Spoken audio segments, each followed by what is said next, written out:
Hello दोस्तों, आपका स्वागत है हमारी इस ऑनलाइन वीडियो में। तो आज हमारा कक्षा 10 विज्ञान का अध्याय नंबर 1 का पार्ट 2 है, जिसमें हम रासायनिक अभिक्रिया के प्रकार के बारे में पढ़ेंगे। तो चलिए वीडियो स्टार्ट करते हैं। तो पहली अभिक्रिया है संयोजन अभिक्रिया, जिसे योगात्मक अभिक्रिया और इंग्लिश में एडिशन रिएक्शन कहते हैं। यह शॉर्ट में रिएक्शन का नाम लिखा है। तो इसकी परिभाषा देखते हैं। इन अभिक्रियाओं में दो या दो से अधिक पदार्थ आपस में जुड़कर किसी नए पदार्थ का निर्माण करते हैं।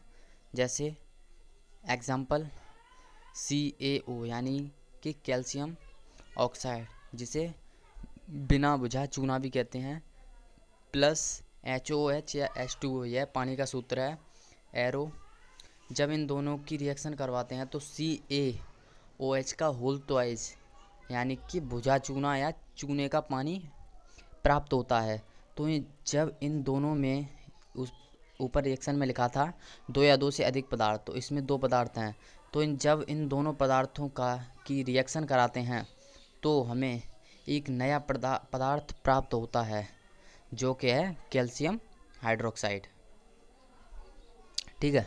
तो ये नीचे लिखा है, ये CaO और HOH जुड़कर CaOH का होल ट्वाइस का निर्माण करते हैं, जो कि एक नया पदार्थ है। ठीक है। अब आगे चलते हैं। इसका दूसरा उदाहरण है C+O2 यानी कि C को हम कार्बन यानी कोयला कहते हैं, प्लस O2 यानी ऑक्सीजन का सूत्र है। एरो के ऊपर डेल्टा का निशान। डेल्टा का मतलब जलाने पर। जब इन दोनों की रिएक्शन कराते हैं तो हमें एक नया पदार्थ प्राप्त होता है, जिसका नाम है CO2, जिसे हम कार्बन डाइऑक्साइड कहते हैं, जो कि हम छोड़ते हैं। जो गैस हम छोड़ते हैं उसे कार्बन डाइऑक्साइड गैस कहते हैं। ठीक है। तीसरा उदाहरण है 2H2 + O2। जब ये दोनों मिलते हैं तो पानी बनता है। पानी यानी जल यानी वाटर का निर्माण होता है, जो कि एक नया पदार्थ है। ठीक है। नेक्स्ट उदाहरण है सल्फर यानी कि S+O2। एस को हम सल्फर या गंधक कहते हैं, प्लस O2 यानी ऑक्सीजन। एरो, जब ये दोनों आपस में क्रिया करते हैं तो SO2 का फॉर्मेशन होता है। ठीक है। अब आगे देखते हैं। अगली अभिक्रिया यानी रिएक्शन है विस्थापन अभिक्रिया, जिसे प्रतिस्थापन अभिक्रिया या सब्स्टिट्यूशन रिएक्शन कहते हैं। तो इस अभिक्रिया की परिभाषा है, इन अभिक्रियाओं में स्पीसीज का मतलब यहाँ परमाणु या समूह या आयन से रिलेटेड है। तो इसकी परिभाषा है, इन अभिक्रियाओं में स्पीसीज यानी कि परमाणु समूह या आयन दूसरी स्पीसीज को, यहाँ भी स्पीसीज का वही मतलब है जो पीछे था, दूसरी स्पीसीज को उसके स्थान से प्रतिस्थापित यानी कि हटाना यानी प्रतिस्थापित कर देती है, और अपने आप स्वयं यानी खुद उसका स्थान ग्रहण कर लेती है। ठीक है। जैसे एग्जाम्पल है CuSO4 + Fe। इसकी परिभाषा हम ऐसे भी बता सकते हैं, जैसे कि देखो, जो अधिक क्रियाशील तत्व होता है वह कम क्रियाशील तत्व को विस्थापित कर स्वयं उसका स्थान ग्रहण कर लेता है। ऐसी अभिक्रिया को प्रतिस्थापित या विस्थापन अभिक्रिया कहते हैं। जैसे इसकी रिएक्शन है CuSO4 + Fe। CuSO4 यानी कि कॉपर सल्फेट, प्लस Fe यानी कि लोहा है, जिसे इंग्लिश में आयरन कहते हैं। एरो FeSO4 + FeSO4 यानी कि फेरिक सल्फेट, प्लस Cu यानी कि कॉपर। यहाँ Fe की अभिक्रियाशीलता अधिक है, तो यहाँ Fe ने Cu को ऐसे मान लीजिए, यहाँ Fe ने Cu पर अटैक किया और अटैक कर कर उसको हटाकर स्वयं उसका स्थान ग्रहण कर लिया। ठीक है, तो ऐसी रिएक्शन को विस्थापन अभिक्रिया कहते हैं। जैसे दूसरा एग्जांपल देखिए, CH4 plus Cl2 arrow CH3 Cl plus HCl, यानी कि CH4 यानी मीथेन का सूत्र है, Cl2 यानी कि क्लोरीन, एरो CH3 Cl यानी कि एथिल क्लोराइड, प्लस HCl यानी हाइड्रोक्लोरिक अम्ल या हाइड्रोजन क्लोराइड। ठीक है, जो मैं ये सूत्र बता रहा हूँ इसको आप नोट डाउन करते चलिए एक अलग पेज पर। ठीक है, तो आप देखिए इन दोनों जो ये Cl परमाणु में से एक परमाणु यानी कि एक Cl के परमाणु ने हाइड्रोजन के एक परमाणु पर अटैक किया और हाइड्रोजन का एक परमाणु वहाँ से विस्थापित कर दिया और स्वयं उसकी जगह पर स्वयं उसका स्थान उसने ग्रहण कर लिया। तो यहाँ बनता है, जब एक हाइड्रोजन इधर से कम हो जाएगा तो CH3 बचेगा और एक Cl के परमाणु ने हाइड्रोजन के एक परमाणु पर अटैक किया तो CH3 प्लस Cl हो जाएगा, जो रिएक्शन में एरो के बाद प्राप्त हुए हैं। प्लस अब यहाँ क्या क्या बचा, एक यहाँ Cl बचा, एक परमाणु ने अटैक किया तो एक Cl बचा और एक हाइड्रोजन जो हटा दिया था उसके साथ जुड़कर HCl का फॉर्मेशन करते हैं। ठीक है, जैसे आप नीचे ये देख भी सकते हैं। ठीक है, जैसे दूसरा एग्जांपल है C2H5Br। C2H5Br यानी कि एथिल ब्रोमाइड प्लस KOH यानी कि पोटेशियम हाइड्रोक्साइड, एरो C2H5OH यानी कि एथिल एल्कोहल, प्लस KBr यानी कि पोटेशियम ब्रोमाइड। तो ये होती है विस्थापन अभिक्रिया। तो इसमें भी यही हुआ है, जैसे कि जो K और Br है, K ने Br पर अटैक किया तो KBr अलग निकल जाएंगे और क्या बचा C2H5 प्लस इधर OH बता, तो ये दोनों जुड़कर एथिल एल्कोहल का निर्माण करेंगे। ठीक है, अब आगे चलते हैं। अगली अभिक्रिया अनुत्क्रमणीय अभिक्रिया यानी कि जिसे इंग्लिश में इरिवर्सिबल रिएक्शन कहते हैं। तो इसकी परिभाषा देखते हैं। ये अभिक्रिया केवल अग्रिम का मतलब होता है एक ही दिशा में चलती है तथा पूर्ण हो जाती है। जैसे एग्जांपल देखिए 2KClO3 यानी कि यह सूत्र होता है पोटेशियम क्लोराइड का, एरो ऊपर डेल्टा का निशान, फिर जब इन रिएक्शन होती है तो 2KCl प्लस 3O2 का फॉर्मेशन होता है। KCl यानी कि पोटेशियम क्लोराइड, 3O2 यानी कि ऑक्सीजन गैस ही है। ठीक है, तो इसका मीन्स होता है जो ये ऊपर जब एरो जाता है तो इसका मीन्स होता है गैस निकल रही है। ठीक है, गैस बन रही है और साथ में निकल भी रही है, इसका ये मतलब होता है।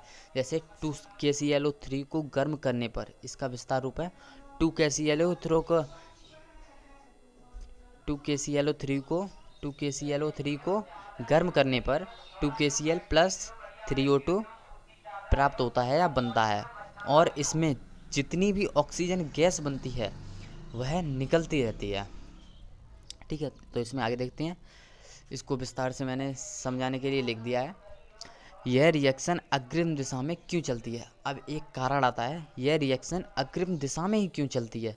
तो इसका कारण है यानी फॉरवर्ड डायरेक्शन में ही प्रोसीड करती है, फॉरवर्ड डायरेक्शन में प्रोसीड करने का क्या कारण है। ठीक है, तो इसमें देखते हैं। कारण ये है इसमें बनने वाली ऑक्सीजन गैस। इस रिएक्शन में ऑक्सीजन, जो ये ऊपर वाली रिएक्शन है KClO3 वाली, तो इस रिएक्शन में ऑक्सीजन गैस बनेगी और जितनी भी ऑक्सीजन गैस बनेगी वह उड़कर वायुमंडल में भागेगी और वह ऑक्सीजन गैस जब बर्तन में रुकेगी ही नहीं तो KCl के साथ दोबारा कौन रिएक्शन करेगा। जब ये अभिक्रिया होती है तो ऑक्सीजन गैस बनती है और वह उड़ उड़कर निकलती रहती है। ठीक है, तो KCl के साथ जो ये प्रोडक्ट में KCl प्राप्त हुआ है तो इस KCl के साथ कोई भी नहीं है रिएक्शन करने के लिए, तो जो कि आपस में रिएक्शन करके दोबारा से KClO3 को बना लें या उसका फॉर्मेशन कर लें। और रिएक्शन बैकवर्ड डायरेक्शन यानी विपरीत दिशा में, यानी उत्पादों से अभिकारकों का निर्माण कर सके, विपरीत दिशा में चल जाए। ठीक है, तो यहाँ रिएक्शन बैकवर्ड दिशा में नहीं चलेगी। जैसे आगे देखते हैं, अब अगली अभिक्रिया है। ठीक है, तो इसका ये आपके रिएक्शन समझ में आ गई होगी अच्छे से। अगर ना समझ में आई हो तो इसको दोबारा से पीछे करके वीडियो दोबारा से देख लें। ठीक है, अगली अभिक्रिया है उत्क्रमणीय अभिक्रिया, जिसे इंग्लिश में रिवर्सिबल रिएक्शन कहते हैं। तो ये देखते हैं, ये अभिक्रियाएं समान परिस्थिति में दोनों दिशाओं में चलती हैं, यानी कि अग्रिम दिशा में तथा विपरीत दिशा में भी चलती हैं, यानी कि दोनों दिशा में चलती हैं, तथा कभी भी पूर्ण नहीं होती हैं। यानी कि इसे ऐसे समझ सकते हैं, जो अभिकारक होते हैं, अभिकारकों से उत्पाद का भी फॉर्मेशन होता है और उत्पाद से दोबारा हम अभिकारकों का भी फॉर्मेशन करते हैं। तो ऐसी रिएक्शन को उत्क्रमणीय अभिक्रिया या रिवर्सिबल रिएक्शन कहते हैं। लेकिन आप ये वाली परिभाषा देखिए, ये इससे आपको जल्दी समझ में आएगा। ये अभिक्रियाएं समान परिस्थिति में दोनों दिशाओं में चलती हैं, यानी कि अग्रिम दिशा में भी तथा विपरीत दिशा में भी चलती हैं, तथा कभी भी पूर्ण नहीं होती हैं। जैसे कि एग्जांपल देखिए, CaCO3, फिर ये रिवर्सिबल का चिन्ह है, जिसे हिंदी में उत्क्रमणीयता का चिन्ह कहते हैं। ठीक है, जब CaCO3 को गर्म किया तो CaO प्लस CO2 प्राप्त होता है। CaCO3 यानी कि कैल्शियम कार्बोनेट, और CaO यानी कि calcium oxide plus carbon dioxide CO2। तो इस चिन्ह से पता चलता है कि रिएक्शन फॉरवर्ड डायरेक्शन तथा बैकवर्ड दोनों डायरेक्शन में चलती है। यानी कि इससे पता चलता है कि हम अभिकारकों से उत्पाद तथा उत्पाद से अभिकारकों को निर्मित कर सकते हैं। ठीक है, सेकंड पॉइंट है इसमें, इस रिएक्शन में CaCO3 को गर्म करने पर CaO प्लस CO2 प्राप्त होते हैं, जो कि इस रिएक्शन का विस्तार रूप है। ठीक है, अब आगे चलते हैं। तो आपको मैंने पीछे पढ़ा चुका हूँ, तो उसके हिसाब से कुछ लोग सोच रहे होंगे कि इस रिएक्शन में ये जो CO2 गैस बन रही है, वो रिएक्शन में से तो कार्बन डाइऑक्साइड गैस को उड़कर भाग जाना चाहिए, लेकिन यह रिएक्शन बैकवर्ड डायरेक्शन में चलनी नहीं चाहिए।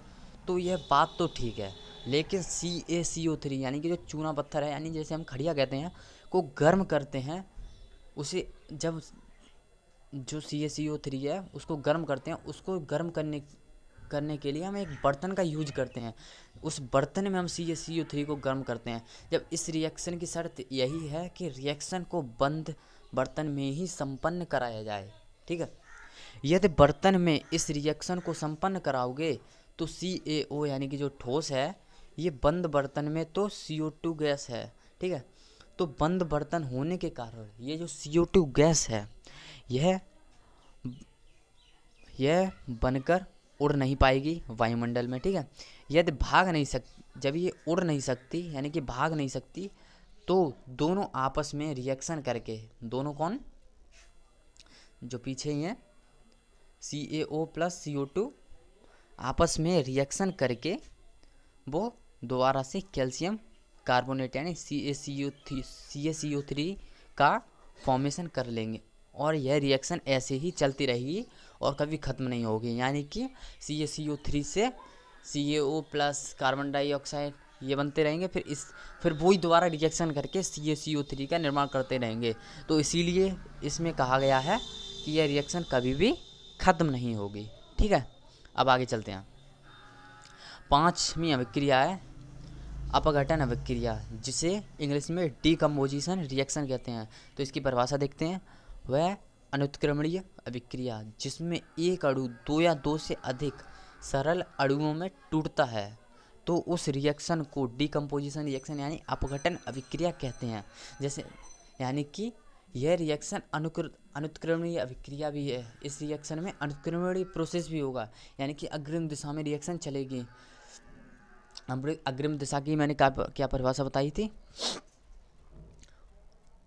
उसमें कोई भी पदार्थ है वह अग्रिम दिशा में चला जाएगा, लेकिन दोबारा से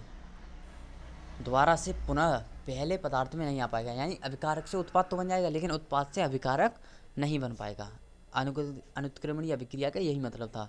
तो इसमें साफ साफ लिखा है वह अनुत्क्रमणीय अभिक्रिया जिसमें एक अणु दो या दो से अधिक सरल अणुओं में टूटता है, तो उस रिएक्शन को डीकम्पोजिशन रिएक्शन यानी अपघटन अभिक्रिया कहते हैं। जैसे एग्जांपल देखिए, 2 KClO3 एरो ऊपर डेल्टा का निशान, जब इसकी रिएक्शन करते हैं यानी कि 2 KClO3 को गर्म करते हैं तो 2 KCl + 3O2 प्राप्त होता है। ठीक है, तो इसमें देखिए इस रिएक्शन में जो 2 KClO3 है को गर्म करके तोड़ा जाता है और रिएक्शन केवल अग्रिम दिशा में ही चलेगी, यानी रिएक्शन केवल अग्रिम दिशा में ही चल रही है, और जो रिएक्शन अग्रिम दिशा में चलती है उसे ही अनुत्क्रमणीय अभिक्रिया कहते हैं। तो आप किसी पदार्थ को गर्म करके तोड़ रहे हो और जो सरल अणु आपको मिल रहे हैं वो दोबारा फिर से रिएक्शन करके पहले पदार्थ को नहीं बनाएंगे, अर्थात टूटने वाली अभिक्रिया अनुत्क्रमणीय अभिक्रिया होगी। तो ऐसी अभिक्रिया को अपघटन अभिक्रिया कहते हैं। जैसे मैंने आपको पीछे बताया था, जो ये 2 KClO3 है ये सरल अणुओं में टूट जाएगा, जैसे कि यहाँ 2 KCl + 3O2 में टूट गया। ठीक है, लेकिन यहाँ तो इसका मतलब हो गया, टूटने का मतलब अपघटन हो गया, और इसमें परिभाषा में लिखा था कि ये अनुत्क्रमणीय अभिक्रिया है।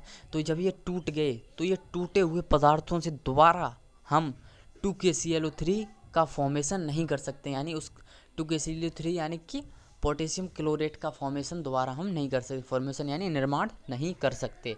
ठीक है, अब आगे चलते हैं।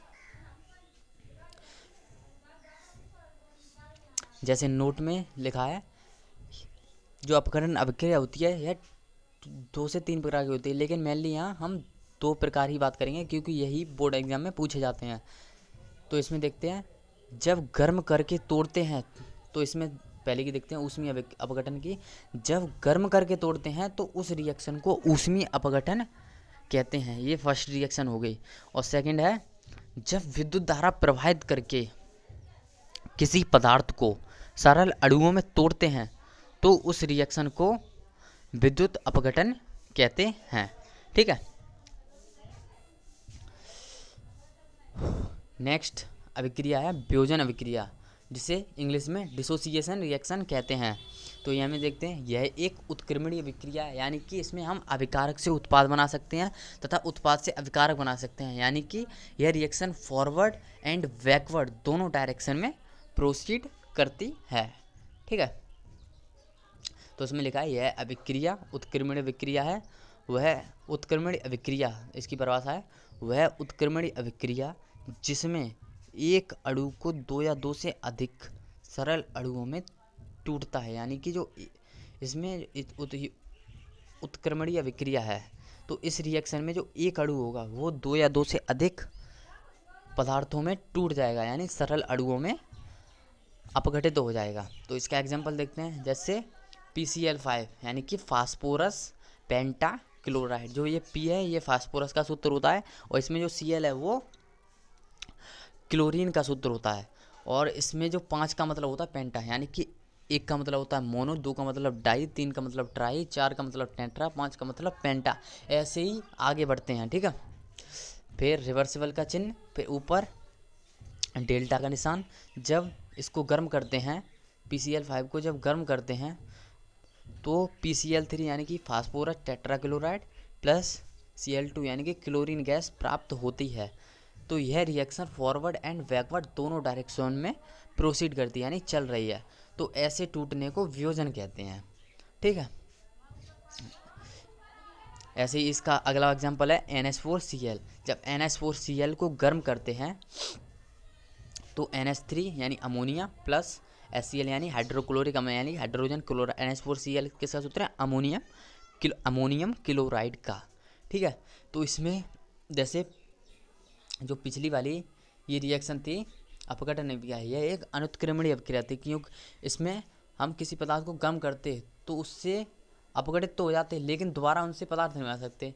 लेकिन इस अभिक्रिया में क्या है, वियोजन अभिक्रिया में, इसमें हम किसी पदार्थ को अगर गर्म करते हैं तो उससे वह सरल अणुओं में टूट जाता है, और उन सरल अणुओं को दोबारा हम रिएक्शन करते हैं तो वह सरल अणु पुनः पहले पदार्थ में व्यवस्थित हो जाते हैं। ठीक है, अगली अभिक्रिया है द्विविस्थापन, या जिसे हम कहते हैं उभय अपघटन अभिक्रिया, जिसे इंग्लिश में डबल डीकम्पोजिशन रिएक्शन कहते हैं। तो इसकी परिभाषा देखते हैं। इन अभिक्रियाओं में अभिकारकों के बीच आदान प्रदान होता है, यानी जो अदला बदली होती है, एक्सचेंज होता है। ठीक है, आगे देखते हैं, आगे आसानी से आपके समझ में आ जाएगा। जैसे मान लीजिए ये सूत्र है NaCl प्लस AgNO3। Na पर Na मतलब सोडियम, सोडियम पर पॉजिटिव चार्ज होता है, पॉजिटिव चार्ज यानी धनावेश, प्लस Cl पर ऋणावेश होता है यानी कि नेगेटिव चार्ज, और यहीं Ag पर पॉजिटिव चार्ज होता है और NO3 पर नेगेटिव चार्ज होता है। फिर एरो जब देखो प्लस माइनस के साथ जुड़ता है और माइनस प्लस के साथ जुड़ता है। ठीक है, तो इधर NaCl में Cl नेगेटिव है, तो AgNO3 में Ag पॉजिटिव है, तो ये दोनों जुड़ जाएंगे, तो ये बाहर निकल गए। ठीक है, प्लस जी इधर Na पॉजिटिव है, इधर NO3 नेगेटिव है, तो ये दोनों जुड़ जाएंगे। तो इसमें हम देखते हैं NaNO3 यानी कि सोडियम नाइट्रेट, AgCl यानी कि सिल्वर क्लोराइड, AgNO3 यानी कि सिल्वर नाइट्रेट, और NaCl यानी कि पोटेशियम सोडियम क्लोराइड। ठीक है, तो इसमें देखते हैं हमारे पास, मान लीजिए हमारे पास ये NaCl है और AgNO3 के साथ इसका जब हम रिएक्शन कराते हैं तो आयन के पास तथा Ag देखो इसका रिएक्शन कराते हैं तो Cl आयन Ag के साथ तथा Ag आयन क्लोराइड के साथ चले जाते हैं, यानी कि जुड़ जाते हैं। तो यहाँ इसका यानी कि यहाँ इस रिएक्शन में इसका नेगेटिव और पॉजिटिव के पास जाएगा, और जो पॉजिटिव का होगा वो नेगेटिव के साथ चला जाएगा। तो एक NaNO3 बना प्लस एक AgCl बनता है, और AgCl का अवक्षेप प्राप्त होता है क्योंकि यहाँ डाउन एरो है। ठीक है, यानी कि जो एरो का निशान है वह नीचे की ओर है। जब एरो का निशान नीचे की ओर होता है तो उसका मतलब होता है कि अवक्षेप बन रहा है या अलग हो रहा है। ठीक है, तो इसमें लिखा है तो एक NaNO3 बना प्लस AgCl बना और AgCl का अवक्षेप प्राप्त होता है। मीन्स यानी मतलब ये उत्क्रमण अभिक्रिया तो है पर एक द्विविस्थापन अभिक्रिया है। ठीक है, अब आगे चलते हैं।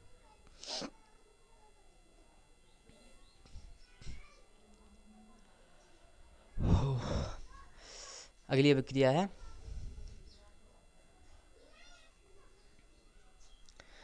यहाँ मेरे से एक गलती हो गई है लिखने में, मैंने यहाँ लिखा है नीचे ये तीसरे पॉइंट में, तो एक NaNO3 बना प्लस AgCl बनता है और AgCl का अवक्षेप प्राप्त होता है।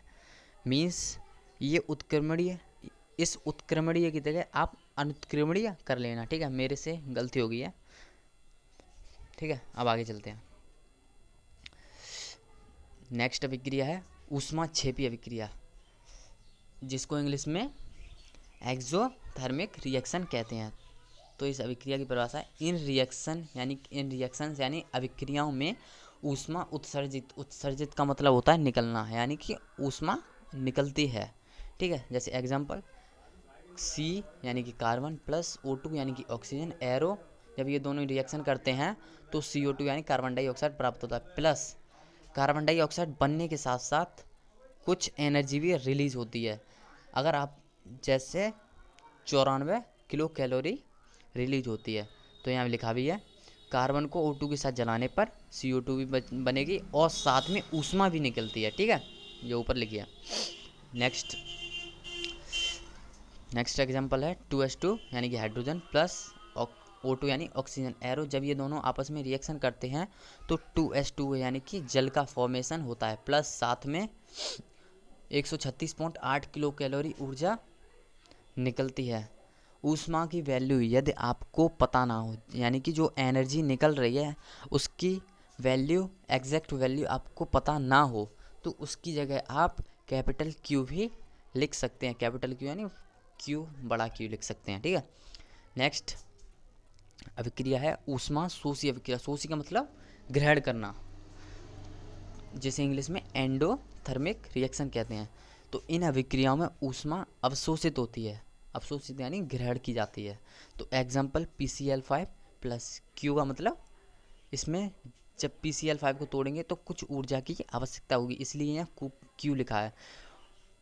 और रिवर्सिबल का निशान यानी उत्क्रमणीयता का चिन्ह। जब इसको गर्म किया जाता है तो PCl3 प्लस Cl2 का फॉर्मेशन होता है। PCl3 आपको पीछे बताया था फास्फोरस टेट्राक्लोराइड, और PCl5 यानी कि फास्फोरस पेंटाक्लोराइड, Cl2 यानी क्लोरीन गैस। तो यहाँ लिखा है PCl5 है, यहाँ PCl5 है, इसे ऊष्मा की आवश्यकता होती है, तभी ऊष्मा ग्रहण करके ये टूटता है। ठीक है, जैसे कि आपको मैंने बताया था। आगे चलते हैं। अगली रिएक्शन है ऑक्सीकरण या अपचयन अभिक्रिया या ऑक्सीडेशन रिएक्शन। ठीक है, तो इसकी परिभाषा देखते हैं। किसी पदार्थ में ऑक्सीजन का, ये ओ लिखा है ना, ये ऑक्सीजन का सूत्र है। ऑक्सीजन का जुड़ना यानी जहाँ ऑक्सीजन जुड़ रही है तो वहाँ ऑक्सीकरण या अपचयन हो रहा है। जैसे एग्जांपल देखते हैं 2H2 प्लस O2। जब इन दोनों की रिएक्शन करते हैं तो 2H2O यानी कि जल प्राप्त होता है। तो यह हाइड्रोजन के साथ जुड़ रही है, यहाँ हाइड्रोजन के साथ जो ऑक्सीजन गैस जुड़ रही है, ये O2 है, ये ऑक्सीजन गैस जुड़ रही है, इसलिए इसे हम ऑक्सीकरण अभिक्रिया कहेंगे। दूसरी रिएक्शन है 2Cu plus O2 arrow 2CuO।